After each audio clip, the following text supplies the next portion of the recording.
You are officially in the incinerator. Welcome to the first episode in 2026 of Midday Mania. I am your host, the Wizard Uncle James. Shout out to everybody because this is a worldwide movement. This is our first live stream of the new year of 2026. I hope everybody was able to make it. I hope you're safe out there. I would love for you guys and girls to become active citizens, and we'll just go ahead on and get that out of the way. And it goes like this: subscribe, make sure you hit the bell that says all so you can be notified when we drop fruitful and nutritious content. Make sure you like, share, comment. Sharing is going to be a big goal of the channel this year. Also, um, I know a lot of y'all know people that may or may not agree with what they hear here. A lot of y'all know people that need to hear what we talk about here. Make sure when you send them links to this channel, excuse me, make sure you follow up and make sure they view the content. You guys and girls can have these discussions. You know, the discussions we have here is like what we used to say back in the day back at home, the barbershop discussions. Yeah, by the way, shout out to the 13 percenters. You guys and girls who've been with the channel since I first got this shirt know what this is, trolling. I'm trolling that 1350 or 1354, whatever they call it. So, definitely give everybody a couple minutes to get in here. Now, I know it's Sunday and it's church day. I know a lot of y'all out there at church. It's also, this is the last week of the regular football season, NFL. So a lot of y'all trying to catch the early games to see who's going to fall where. But I just had a thing to go ahead and do this. So I'm going to go ahead and do this Midday Mania. Like I said, I give y'all a couple more minutes to get up in here before we get started. Also, shout out to all the gun tubers out there, wherever you are. I wish you prosperity. For those of you who gonna be coming into GunTube, that's new to GunTube, if I can give one piece of advice, I can just say this: stick to your niche. Whatever you feel comfortable about doing GunTube, just stick to it. All the big channels here in GunTube put in work. I don't know nobody that blew up overnight. It's work. It's consistent. It's consistent work. To those who was on GunTube before I got started and are no longer here, shout out to y'all, because y'all laid the foundation. To the people who came on throughout the years and just posted a gun collection video and that was it, shout out to you for sharing what you have. So definitely gonna give everybody a couple more minutes to get in here, like I said, and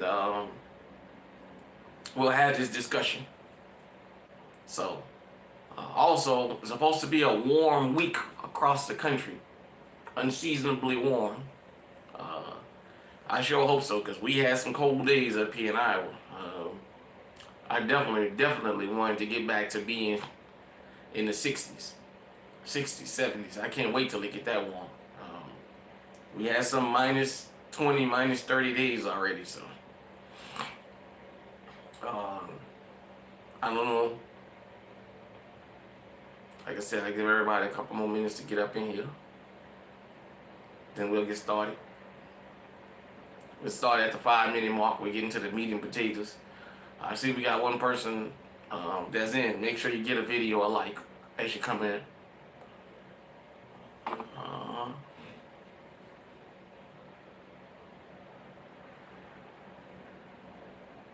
Yep, alright. So let's go ahead on and get into the meat and potatoes. So I named this Midday Mania Evolving Criminals because to some of y'all this may be old news. But to me, it's something that I just was made aware of a couple of days ago, and I thought I'd address this. I was gonna do it on the Midnight Madness last night, but I didn't give enough, you know, and I decided not to do it. But let's go ahead on and talk about something. The criminals are evolving and have evolved, and this is what they've done, because this is important. I know a lot of people have cameras around their house. They have them very strategically placed. For people who live in actual houses, they have cameras in places people can't reach them for a reason. If you guys and girls seen what happened to Mark Chopper, they went in his home and they destroyed his home and what have you. The only reason there was even any video footage is because he had a camera up in the top of his house that they didn't see. And that captured a lot of what went on outside. We've been talking about the criminals with Wi-Fi jammers. For car thefts, you know, they got the machines that detect you, can clone your fobs and all this stuff. Technology.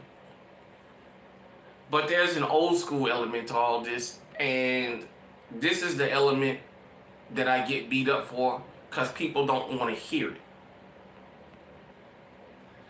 I keep telling you, most crimes are not random. Home invasions, home burglaries, car thefts at your home. They're usually not random. It's usually not somebody just riding down the street and they see your car and they take it. Especially in this day and age with cameras being everywhere. Most of the times, these criminals, they get together and they scout. They scout. When people talk on the phone to each other and they say, oh, my neighbor got him a nice Challenger, a nice Mopar, a nice this, a nice that. Sometimes they're talking to their friends and their friends decide, yeah, I'm going to come over there and check that out. Back in the days, you guys know, people would be afraid to bring certain people to their homes that's friends and relatives because they was always into something.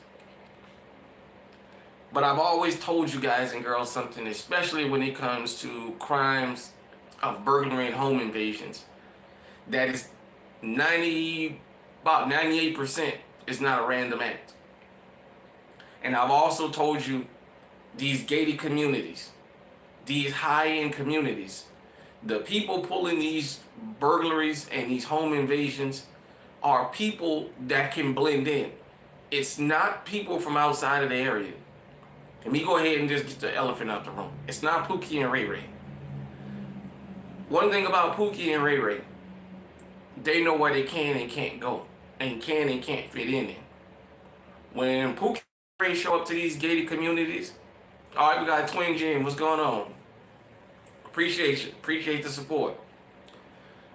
When Pookie and Ray Ray show up to the front gate to sign in, security already want to know where you're going, and they want to call these people to verify you belong back there.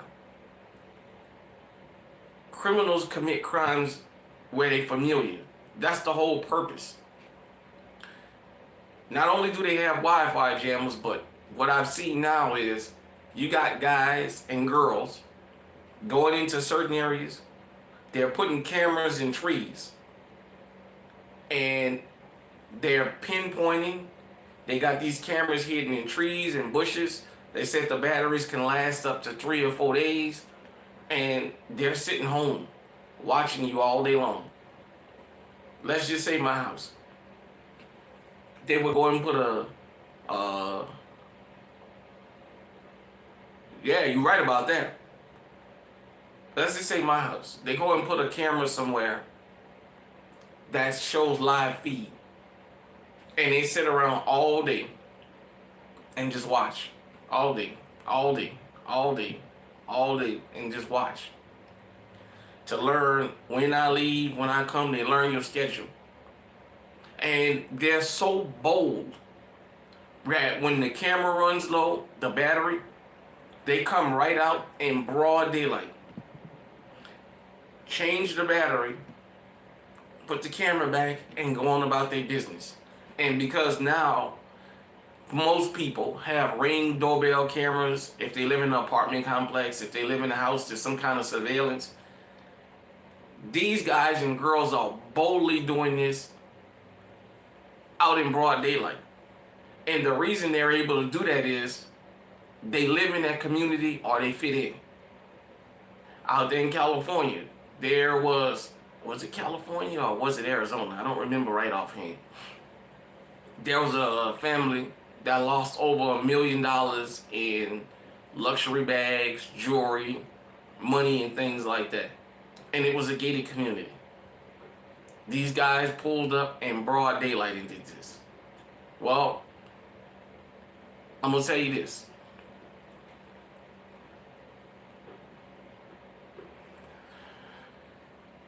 Everybody that has any sense knows that this was an inside job because they knew exactly where to go.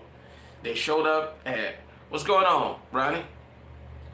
They showed up at 11 o'clock in the morning and spent an hour in there robbing that house. Nobody spends an hour robbing the house that they don't already know the pattern of. They showed a little bit of the inside of the house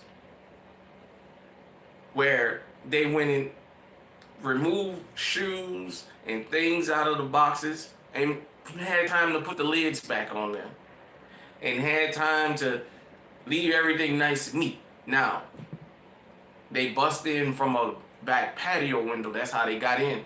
They even took the family's high-end dog and put it in the cage. So this was an inside job. It wasn't a random house. When you guys and girls, the babysitter, the landscaper, the tile layer, the roofers, whatever you, believe me, these guys are casing. People are casing. I always talk about this. Remember, before they went to prison for murder, Eric and Lau Menendez was robbing their neighbors' homes. While everybody was looking at some guy from the inner city, it was them right there in the neighborhood pulling these burglaries. I talk about what I talk about on this channel because I moved from where I was born and raised at to a totally different place, a totally different culture. And I sat back for years and I just watched people talk about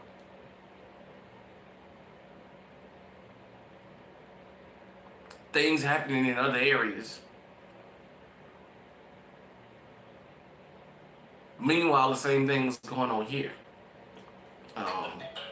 You hear them talk about drug dealers and what have you. They have that here. I always say this. The definition of a criminal and the image is two different things. And that's where we as Americans come up short a lot of times. Because we believe in the definition. We believe in the image of a criminal more than we believe in the definition. Bernie Madoff was a thug.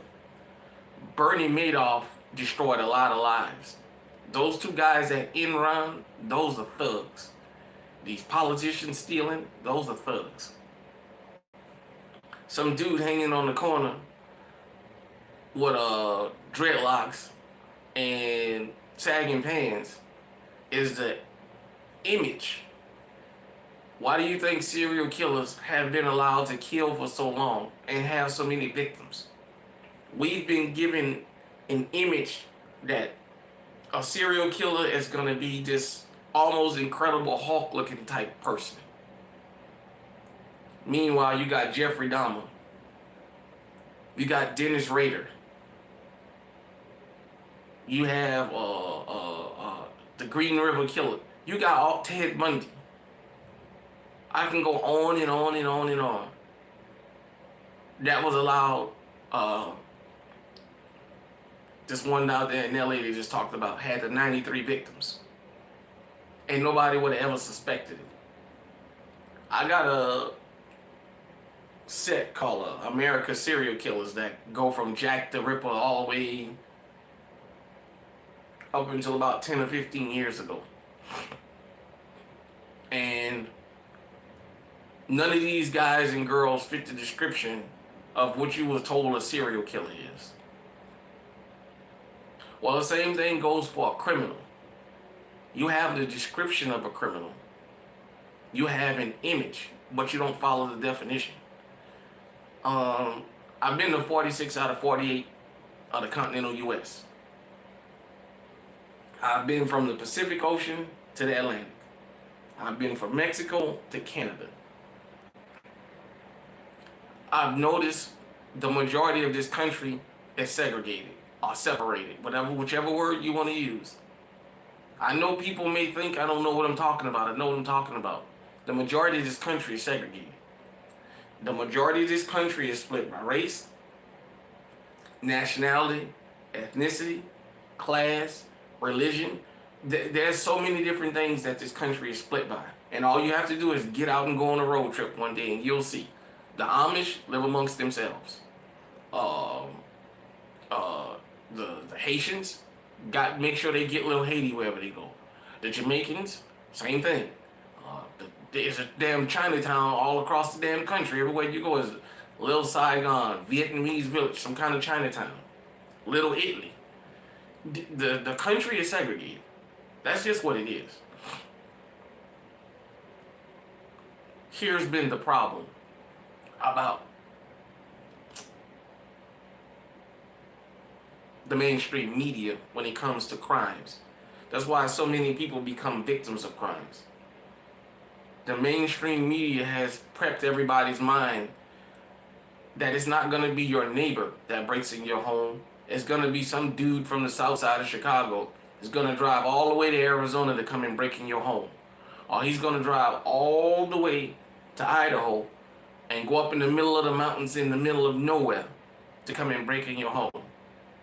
That's what mainstream media has put in everybody's mind. Meanwhile, Brian Kohlberger flies across the country and slaughters a whole house full of people. Meanwhile, up here, unbeknownst to a lot of you guys who don't live here, there's killing here. I live in a state that's 91% white, and there's fucking drugs everywhere. So much to the point the farmers gotta protect the damn anhydrous ammonia. A lot of y'all don't know that. You can't blame us for everything.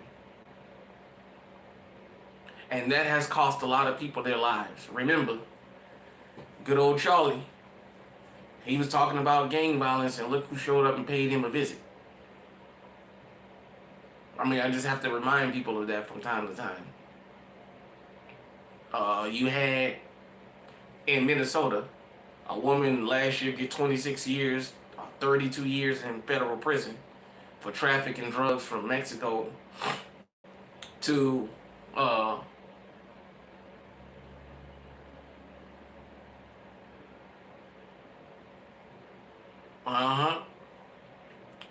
to a small town in Minnesota.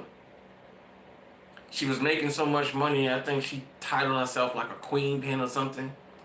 When they arrested her, she was in federal prison trying to call hits on people before she got sentenced.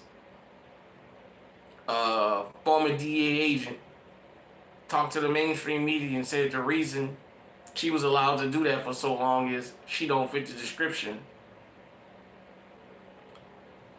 of a drug dealer. I want you, the guys and girls, to think about something when it comes to crime. Criminals have a lot of support, and people just don't think about it this way. In the hood, Pookie and Ray Ray. What's going on, Sidewalk Talk? Pookie and Ray Ray in the hood. They done shot the hood up. They done aired the hood out. They done killed a bunch of people. But they never short on women. These mobsters, these mafiosos, the majority of them got families and wives at home. And these women know what they do. These Asian dudes that's trafficking in these women in these massage parlors, They got wives at home. I tell you guys this all the time. You can't have a major drug operation without women being involved. You can't. Somebody's got to be able to launder that money. It's much easier for a woman to go in the bank and make a large deposit than it is a man. Because we've been given the image of a criminal and not the definition. And that false narrative has made people feel like, well, I live here, nothing can happen to me. I just saw a thing in Tennessee, the Nashville area. Found 4 dead in the house, small town. The sheriff said he knew all the people that was involved. He didn't want to go into everything. Said it was 2 grown women and 2 young males. He almost wanted to break down on camera. I've told you guys and I'll continue to tell you. Rural, small town and suburban America are killing fields. There's a whole murder-suicide happens a whole lot more than some dude shooting up a club or airing out the gas station. I'm telling you that. Murder-suicide goes on in this country more than most people know about. Over the Christmas, New Year holidays, we had about 4 different murder-suicides happen around the country. And it involved 3 or more casualties. And it was small, rural, and suburban America.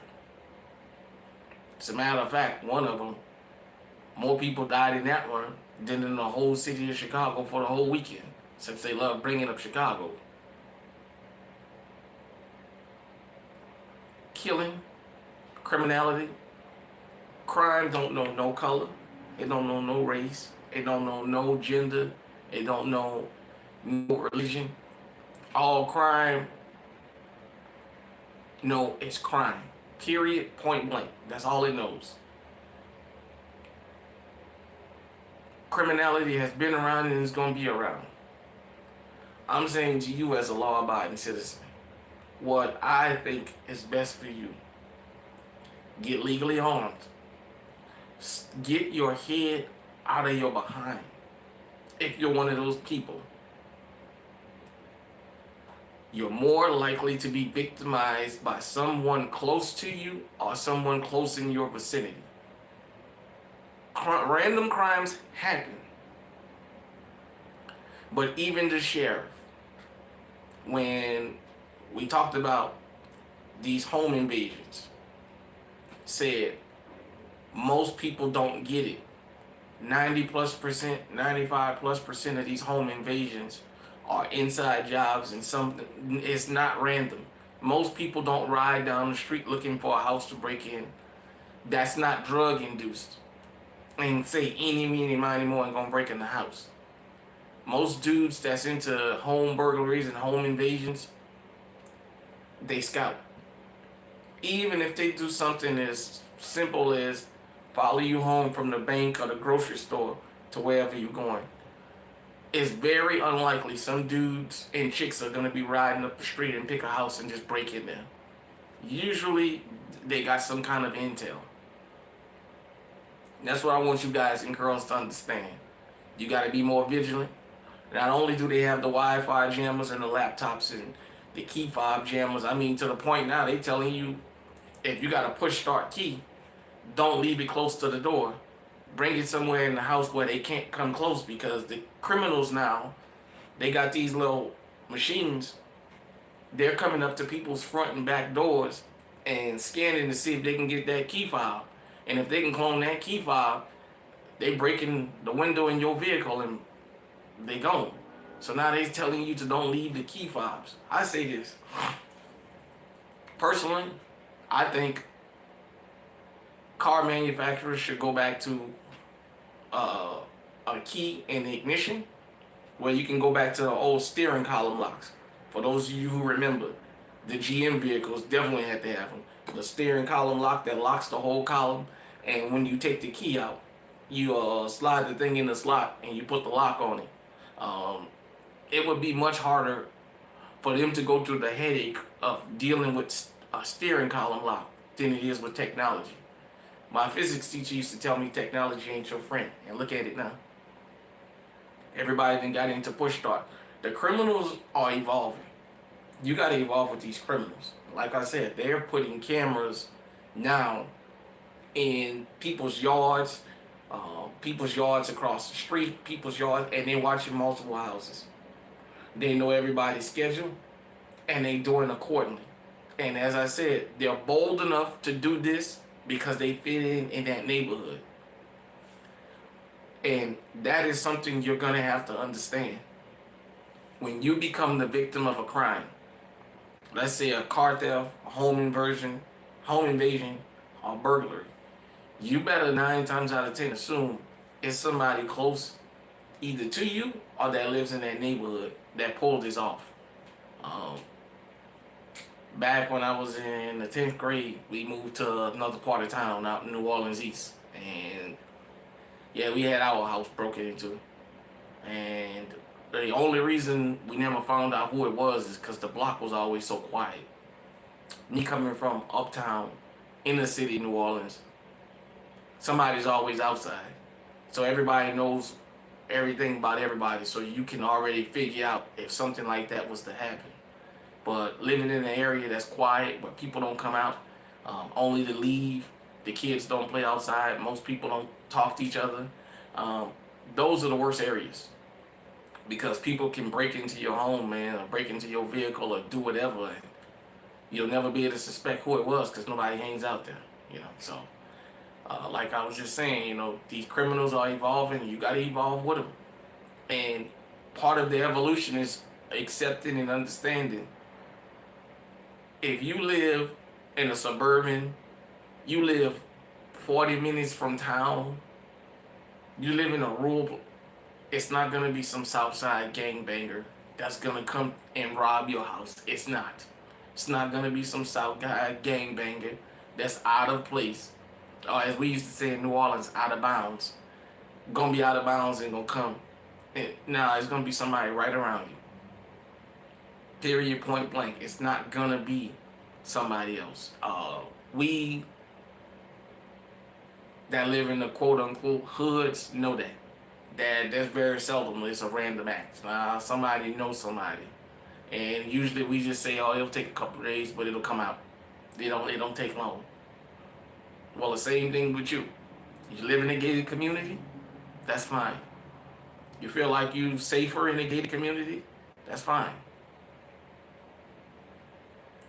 No, I'm still staying with the echelon, man. I just haven't got me a holster. I got a holster that's supposed to be coming, and a red dot, but yeah, I'm still carrying the echelon, man. I'm gonna stick with that echelon, and you guys and girls know it's easier for me with full-size firearms, so I carry my PK 380 from time to time, but my main EDC is my echelon, and it's gonna stay my echelon. I bought it specifically to be an EDC pistol. That's what I bought it for. So far, it's been good. Am I gonna get the Gen 6 Glock 17? I'm gonna eventually get around to a Glock 17. I would like the MOS. I don't care what gen it is, though. I'm not a big Glocky. My purpose for doing that would be, number one, just to say I have one. Number two, if something ever got down and dirty, the one thing I know I could find is a bunch of people that own Glocks. If I just had to grab and go. But I'm not a big Glock fan. Although I know when it comes to reliability, well, I won't ever question the Glock. Although I'm hearing that, was it the 5.5 or whatever, whatever one you call it. I'm hearing mixed reviews about it. Glock is like Tonka. For those of you who don't know, the old Tonka trucks. They all looked alike. Wasn't nothing fancy about them. But I can tell you this: all they do was run before they started making them plastic. Back when it was metal, you can get on the third floor and throw a Tonka truck off there and go downstairs and roll it, and it'll roll like you just took it out the box. Um, and that's the thing about Glock. They all look alike, unless you put some money into Glock. They all look alike. They just run. Yeah, hey, Sidewalker, these young kids don't know nothing about that. Them damn Tonka trucks, man. Yeah. Well, I'll tell you what, since the conversation changing, let's go ahead on the conversation. Workhorses. There's certain guns I bought to be a workhorse slash duty pistol, and I didn't buy it for the aesthetics, and I didn't buy it because I don't want to get a scratch on it. I bought it just for that. I bought my PK 380 because I wanted to start carrying a 380. I bought my Echelon because now I wanted to go back to a full-size 9mm. Since somebody wants to make a full-size 380, I wanted to make a full-size 9mm. And you guys and girls know I got the RXM. It's just I like the Echelon a little bit better, so I roll with the Echelon. I love that Echelon. I don't care what nobody say. Springfield knocked it out the park with that Echelon. But whatever you carry, because a lot of people don't understand this about firearms. When you buying a workhorse, you buying it just for that. You don't care about it getting scratched up. All you care about when you pull the trigger is it gonna go bang, because it's your primary weapon. Now, I know people have a rotation, because once in a while I might carry something different, depending on what I got on, or where I'm going. Sometime I might take one of my 1911s out. Shit, sometime if I'm going just to the gas station and back, I might grab my little small 38 revolver, you know. Just because I know where I'm going, 9 times out of 10, nothing is gonna happen, but, you know, still gotta have something on me. But yeah, man, I mean, it's the workhorse, you know. That's the one thing about a Glock. And yesterday, I was watching some, you know, different gun collection videos, shit hit the fan loadouts and what have you. And the one thing I noticed, you got guys that got, what's the Atlas, Erebus, the Athenia, the Alien, or the Lago Arms, some of this real high-end stuff. And everybody that owns a Glock 19 or 17 always say, if the shit hit the fan, that's going to be the gun they're going to grab and go with, because it's the workhorse. I'm not going to tell you guys like I'm totally prepared for a zombie apocalypse, but I will say this. I do have my setup for if I got to go. As of now, it will be my Echelon, because I've noticed that Echelon is more popular than people think it is. But I bought it to be a duty pistol. I will be grabbing a shotgun, and I'll be grabbing my AR. If I can grab those three, we good. Just because I know I can always find ammo for them, you know, kind of like playing Call of Duty, or my personal favorite is Gears of War. I love to play Gears of War. But yeah, man, when you get, for people that's new to firearms, that's want to get legally armed, when you go get you a workhorse, get it specifically for that. Don't get a workhorse that you don't never gonna shoot. Now, I was gonna live stream about this, but let me go ahead on and knock this out while we having this discussion. Make sure you hit the likes button too. Shout out to the 13%ers.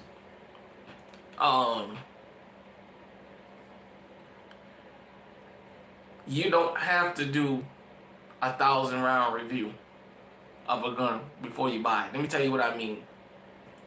Most legally armed people ain't gonna run through 1,000 rounds in that firearm before they decide to carry it. That's just not how it works in the real world. 1,000 round reviews are mostly for people who shoot a lot, or for people that's gonna go for law enforcement, or people in the military, or people that want to run a private security firm. They'll watch that kind of stuff. But the average everyday person, and I don't mean the average everyday shooter, just the man, somebody who want to get something to protect themselves in their lifetime, probably won't run 1,000 rounds through their firearm. And I decided to touch on that because I was doing a video and I was talking about all my revolvers that I own by Taurus. And you guys and girls know, for a while Taurus had a not so good reputation. And I told them that I was comfortable with them, and pretty much a revolver is like a shotgun. You almost can't go wrong building a revolver. If you got a revolver that doesn't work, boy, you need to close your firearm company down or fire your quality control or something. It's like a shotgun. It is especially a pump action shotgun. I don't think I've ever known of a jamming pump. I'm not to say it hasn't happened. I'm just saying that I don't think that's a common occurrence. But with that being said, somebody was telling me about the Honest Outlaw, having a malfunction after 1,000 rounds in a Taurus revolver. And I was like, well, it don't matter because I'm not gonna run 1,000 rounds through the Taurus revolvers I have. So that's just practical common. That's just what's practical. I don't want to say common sense because people are new to firearms, and what is good about the internet and GunTube is we've made it comfortable for people to go and get legally armed, and we've given them a guideline as opposed to on TV. On TV, you see the guy with a 45 ACP 1911 shooting one-handed, and he just shooting everybody and ain't missing. And in the real world, we know it don't work like that. We know in the real world, if you try doing that in a live situation, one-handed with a 45, you're probably going to be shooting over people's head, unless you're a really strong guy.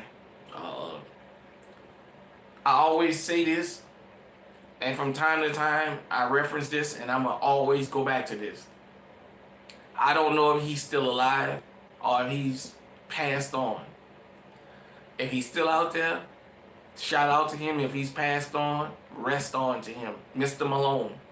We had a school resource officer when I was in middle school who had a conversation with us about firearms, and Mr. Malone made it cool for us to understand when you shoot with two hands instead of one. That way you're on target and you don't hit somebody innocent. Because at that time, shooting with two hands was seen as kind of a wussy type of thing. And he made it understandable in a way that it made me feel comfortable going forward to shoot with two hands. And you know what? That's what GunTube is about. That's the beauty of GunTube, man. You got so many people out here that's carrying that message forward. Now, I will say this. I know some of this stuff is AI, and you have AI using other people's videos and talking and what have you. I'm not too much into that AI stuff. I prefer to go to a particular content creator and watch them and listen to them, because they're going to give a whole lot more details about something as opposed to having AI narrated, so that's the really, really good thing about GunTube. Like I said, for those of you who don't know what life was before GunTube and the internet, man, guns, the mainstream media presented guns that was favorable to them. And man, it created a lot of divisiveness. It's just a lot of things. If you wasn't alive during them times, you might not understand. But if you were alive during those times, you understand how much of it is a difference now from what it was then. And even now, we still working on getting firearms turned around as being something positive, you know. So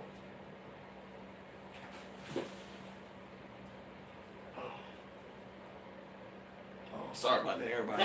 I heard the wind blowing. But it was somebody, you know, thought I was gonna have to get somebody. But yeah, you know, like I said, for those of you who knew the firearms, welcome to the world of firearms. I suggest this. I don't care. Well, I care. I would love for you to not only subscribe to this channel, but view the material and things. But if this is not the channel for you, go and find you a Second Amendment channel that you can vibe with. For the ladies, you know, I always tell y'all, you may not want to hear it from me. You might want to hear it from a woman. Go and find you some female gun tubers and sub to their channel. There's Mrs. Outlaw, the Honest Outlaw's wife, Autumn's Armory. I haven't looked at her channel in a while. I'm not sure if she still does gun tube. It's Dr. T, Guns and Journey. I can't wait till she get back on here, cause she be dropping good. And the good thing about her, she's out in California, so we can always hear it from the ground about California. But there's Yoki Stirrup, Miss Red Phoenix, Summer Shoots, She Fires, a whole list of others. Ladies, if hearing a gentleman talk about it makes you uncomfortable, all we want everybody to do is get legally armed. Because you know what? The more people we have legally armed out here, the less opportunity we have of having to actually pull out firearms and defend ourselves. Because criminals are always looking for soft targets. The women, like I said, starting to turn the corner, and criminals starting to think a little bit more about victimizing women, because more and more women, was confidence reloaded, more and more women are getting legally armed, and that's a good thing. That's a really good thing, you know. As I always say, just make sure whatever you're going to get is something you can handle. In this day and age, you can rent firearms, or, excuse me, if you're new, go to a gun range. If it's one of them ones like Range USA or what have you, where you got to fill out all these waivers and shit. If it's just a gun club that's open to the public that you can go in, I can tell you, I don't think I've ever been to a gun range where if I asked someone to shoot a firearm or about a firearm that they own, that they refuse to talk to me or refuse to let me shoot it. So definitely, go out there and get comfortable with something you comfortable with. If you're comfortable with carrying a damn 44 Magnum, that's what make you feel good, shit, carry it. If you can handle it, if carrying a 22 long rifle makes you comfortable, carry it. Don't let nobody tell you, well, it's a 22, it don't got knockdown power. If you don't believe me, a 22 got a lot of knockdown power, I'll tell you what. Go to the cemetery and ask some of them headstones that was hit with 22s, do they have knockdown power? You go and ask them. Or go to a hog processing plant like I used to work at. The hogs that didn't die, they shot them right in the head with a damn 22. That's how they put them down. For the ones who woke up from the gas.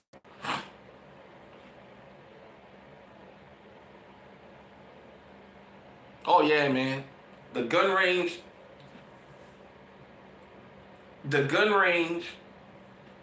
is almost like being at the barbershop. If you go to a hood barbershop.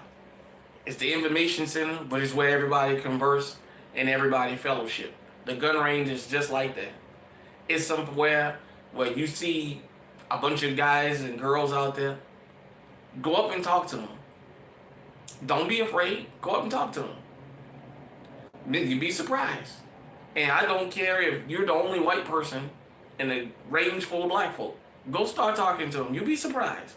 And vice versa. I live in Iowa. So you know what the odds are for me up here of seeing another black person at the range. But it don't stop me from going, and it don't stop me from talking to people. Shit, I talk to anybody. We out here. The one thing that we are in common with is firearms. And we sit down. I of people let me show their firearms and shoot them on this channel. As a matter of fact, Glock 17, I think it's the MOS. I shot on this channel. You have to go way back. You have to go in the archives back to the beginning of the channel to find it. But I had a guy let me shoot his Glock, man, and you know, when I was at Arm 5, all the 2011s I shot all kinds of stuff that I've never shot before. As a matter of fact, since we doing this live, I shot one of them, reset triggers? That's too much for me. Shout out to Say Food Lonzo 2 times also. Make sure you sub to his channel because YouTube did him dirty. But I was watching him shoot basically like fully automatic, and I hit him in the comments and told him that's too much for me. Alright, we got good old Dexter Norman in here, man. Happy New Year's to you too. Yeah, man, Say Food Lonzo was shooting one of them automatics, man. Nah, I couldn't do that. That was too much for me. I tried that, like I said, and I can see me probably eventually putting a reset trigger in or something like that, guys. But as far as something fully automatic for me, or that can shoot rapid fire, I don't think that it would ever be a big thing for me.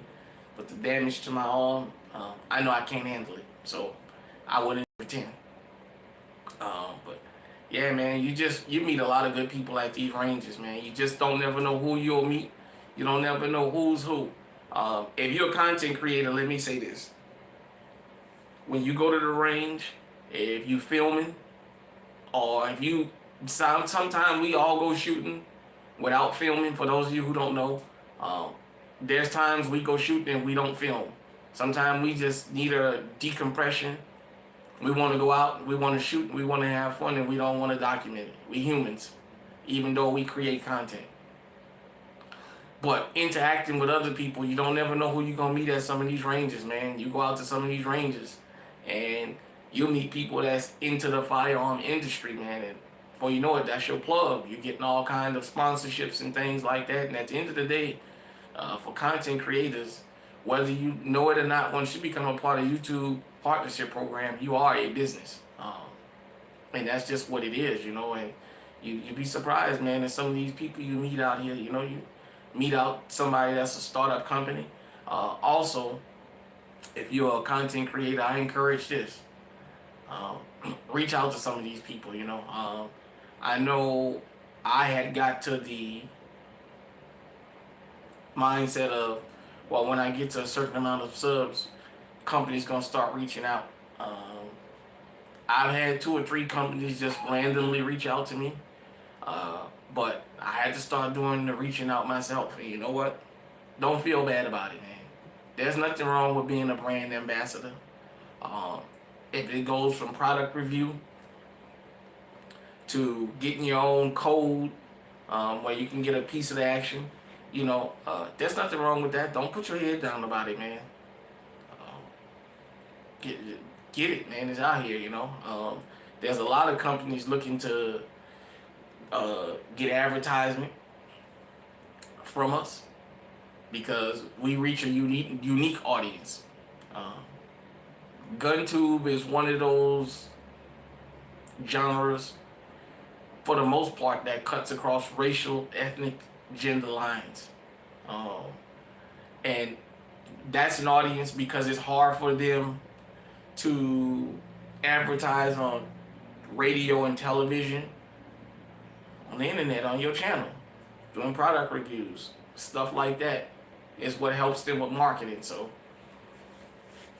take advantage, you know.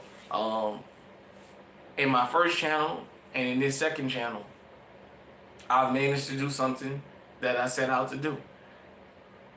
I've at least gotten one person to get legally armed, although it's been multiple, and that made me feel good about myself. I was able to convince somebody to go out there and get something to protect themselves. And at the end of the day, that's what this channel is about. The Second Amendment is not only about protection, it's also about having your means to keep food on the table. Because if you got a firearm, you can put food on the table. Like I said, especially if you live in these states that got these wild hog invasions going on. These wild hogs are everywhere, man. Don't let nobody tell you that that stuff is bad for you. I worked in a pork plant. Pork ain't bad for you. It's all that damn salt and shit that they put in there. All that damn chemical they shoot them up with that makes them bad. It's not their meat. People didn't die from pork before. They only died when we start mass producing it. But you got these wild hogs out here. A lot of y'all got fishing channels, hunting channels. I watch all that stuff, man. And I enjoy it. Catch, cook, clean. You got, shout out to Eisner's Tactical. He does food and firearms. You know, Yoki does food and firearms. I remember T Electric with his mukbangs and stuff like that, man. It's just a whole lot that goes in to the Second Amendment, you know. HR 38.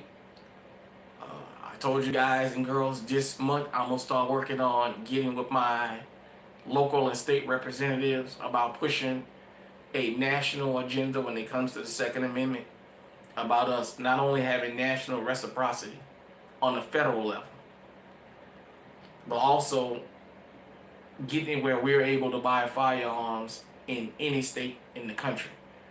If you accept our permit, we should be allowed to buy a firearm in your state. And also getting these gun restrictions lifted, because a lot of people don't understand. When Illinois had their quote-unquote assault weapon ban, it cost people their jobs. For those of you who don't know, Springfield Armory is in the state of Illinois. And it costs people to get laid off. Because why do you need to produce certain things if you can't sell it? Across the country, gun shops, things like that. People lost their businesses. People lost their jobs. We got to get the firearm industry back on top. A lot of people I've watched and read articles where they've said that the decline of the Second Amendment, the decline of gun sales, well, the number one driving force behind the decline of gun sales has not so much been the American economy, but it's been the fact that people don't want to buy things that they can't have anymore. And Illinois, not only did they ban the sale of quote-unquote assault rifles and what have you, they banned the possession of them, to my understanding. Correct me if I'm wrong. I know some people just move rather than deal with the headache. At the end of the day, I say, if the law, the Second Amendment say shall not be infringed on, we need to make sure we stand on it. And one other thing before I get out of here. If you really love the Second Amendment, we're going to have to make this a one-issue vote, and it's going to have to be hands-off. If you believe in any form of gun control, you need to be voted out of office, or you need to be made that know that you won't get elected into office, and it's going to be a litmus test. Don't let them dance around it. We want unlimited access to our firearms. We don't want no restrictions on what we can and can't have. And that's just that. For those of you who don't know, guns don't kill people, people kill people. And upwards of 98% of legal firearm owners don't use firearms to commit crimes. So 99% of the crime you see going on out here is with stolen firearms. All these ghost guns. For those of you who don't know, I keep saying last thing, I'll say this and I'll get out of here. Y'all wonder where these guys and girls in the hood get these guns from. Back in the days, and I know it still goes on, they would bring trains to certain areas and leave them there in hopes that those trains would be broken into. And in some places, crates of guns was just dropped off. And in other places, like New Orleans, NOPD was supplying guns to the streets, to their little personal street soldiers. So, with that being said, this was supposed to be a 30-minute show, but we went over. If you was able to catch us live, I appreciate you. If you're catching us on the replay, make sure you hit the like button. This has been another episode of Midday Mania. I hope everybody peace and prosperity and good health. Shout out to all the gun tubers out there. My brother, well dressed tactical, definitely. Shout out to you, brother. And with that being said, hit me in the comment section. Let me know what you think about the discussion. And until next time, stay safe, stay on high alert.